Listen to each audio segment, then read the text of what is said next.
મિત્રો તાજેતરમાં સંસદ રત્ન પુરસ્કારની જાહેરાત કરવામાં આવી કે જે સાંસદો કાર્યતાની દ્રષ્ટિએ શ્રેષ્ઠ કાર્ય કરે છે, સંસદની અંતર્ગત એની પૂર્ણ હાજરી છે, એ જે ડિબેટ છે એ ડિબેટની અંતર્ગત સારી રીતે સપોર્ટ અને સારી રીતે વિરોધ કરી શકે છે, આવા જે મેમ્બર ઓફ પાર્લામેન્ટ છે એમને વિદ્યાર્થી મિત્રો સાંસદ રત્ન પુરસ્કાર આપવામાં આવે છે.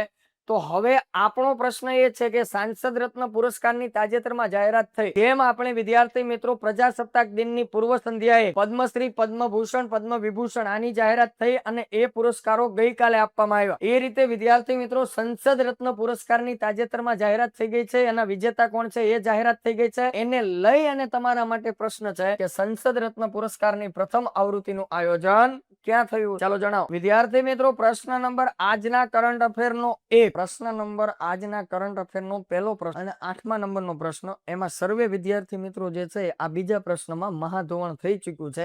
દિલ્હી ખાતે નથી થયું, અમદાવાદ ખાતે નથી થયું, મુંબઈ ખાતે નથી થયું, ચેન્નઈ ખાતે થયું. ક્યાં થયું હતું? ચેન્નઈ ખાતે થયું હતું. તમારો શું તકલીફ છે ખબર છે? આ જોયું, સંસદ. સંસદ એટલે પાર્લામેન્ટ થાય.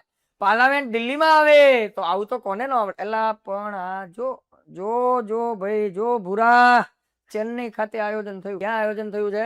ચેન્નઈ ખાતે પ્રથમ આવૃત્તિનું આયોજન થયું છે. Doctor APJ Abdul